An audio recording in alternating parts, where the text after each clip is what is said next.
Hi everyone. Today, Hazel, Vivian, Kayla, and I will be arguing against the statement, there is no true self.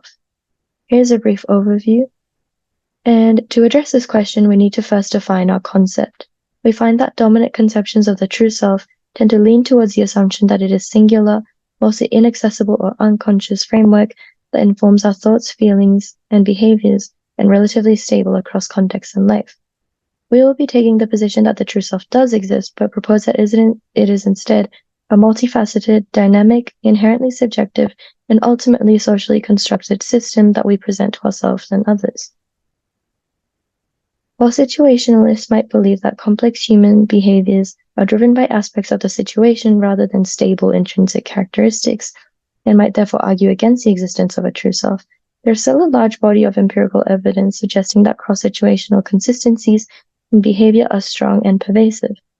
Even when they are incongruent with who we think we truly are, it nevertheless has the potential to influence how others perceive us, and how these assessments become internalized and integrated with how we view ourselves.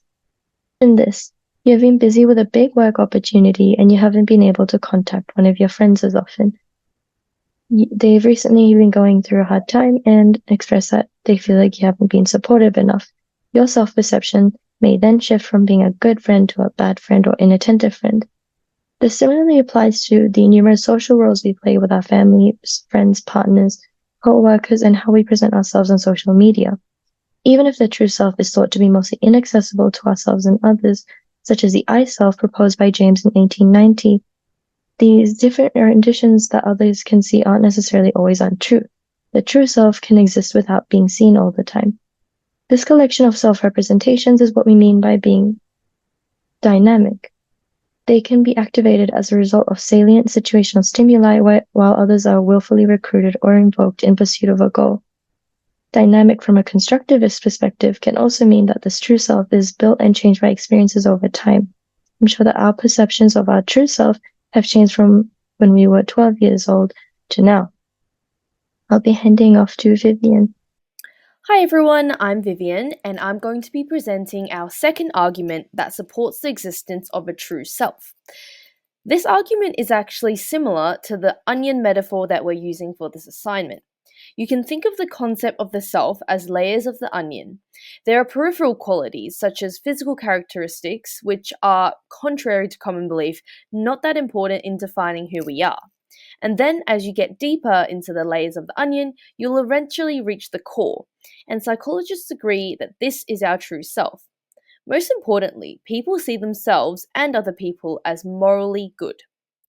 This is a pretty straightforward idea. In the popular philosophical trolley problem, where you have the choice to either let the tram continue and kill 5 people, or pull a lever where it kills one person instead, most people would probably choose to kill the one person, simply because more lives are saved this way. And this is an act that demonstrates our moral goodness. You would never just stand by and watch 5 people die, knowing you could have done something about it. In order to find what the most essential aspect of the self is, psychologists studied extreme cases like people with frontotemporal dementia, a neurodegenerative disease that impacts upon moral faculties.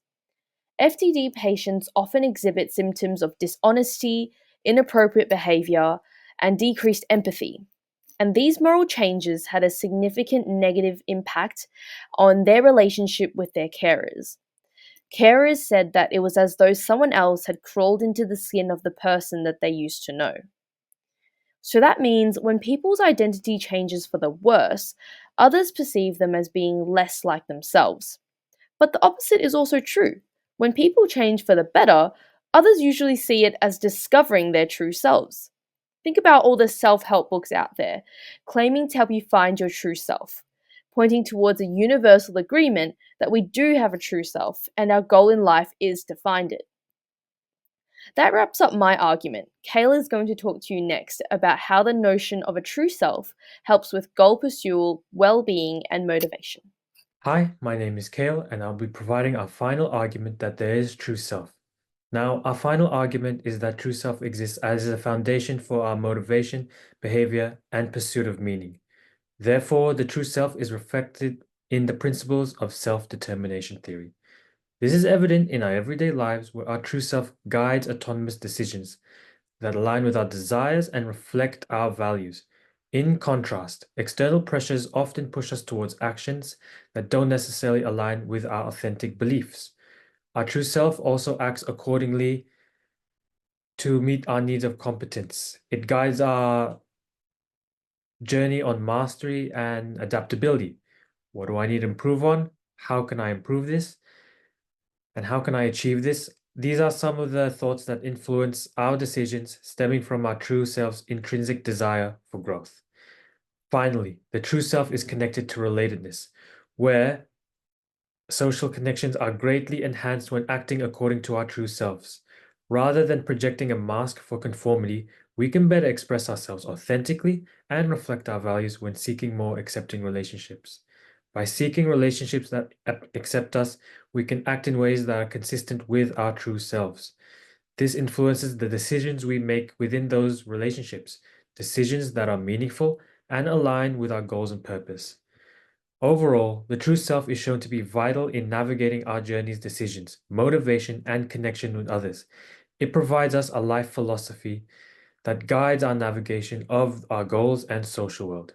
And ultimately, the life philosophy we create and adopt shapes who we truly are. That wraps up my argument. It's time to synthesize all these arguments into our final section of the debate, the conclusion. Thank you. Okay, thanks to my team and thanks for all your attention. As we conclude our arguments, I'd like to briefly recap our core messages. We argue that true self does exist, but it's not a singular static entity. Instead, it's a multifaceted, dynamic system that is shaped by both internal values and external interactions.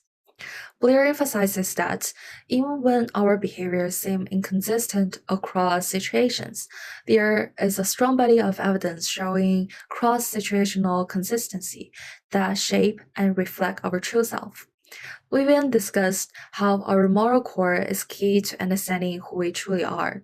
When that core shifts, as in cases of neurodegenerative disease, others perceive people as less like themselves. Finally, Cal highlighted how the true self underpins motivations, well-being, and goal pursuits.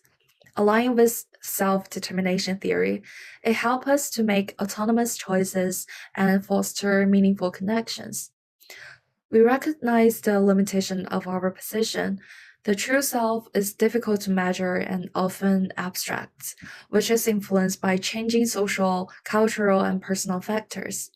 While it may be hard to define, it's clear that it still plays a crucial role in how we navigate our lives. The true self is less about what we are at any given moment, and more about who we strive to be and how we align our behaviors with our core beliefs. In conclusion, we argue that the true self is a powerful, dynamic force that shapes our identity, our morality, and our pursuit of meaning. It may not always be easy to define, but we can feel its impact in how we live our lives, interact with others, and stay true to our internal compass. At the end, we invite you to think about, if true self does not exist, then why does this topic persist across cultures, psychology, and philosophy, and why it's still controversial to discuss? Well, that's all for our team. Thanks for listening.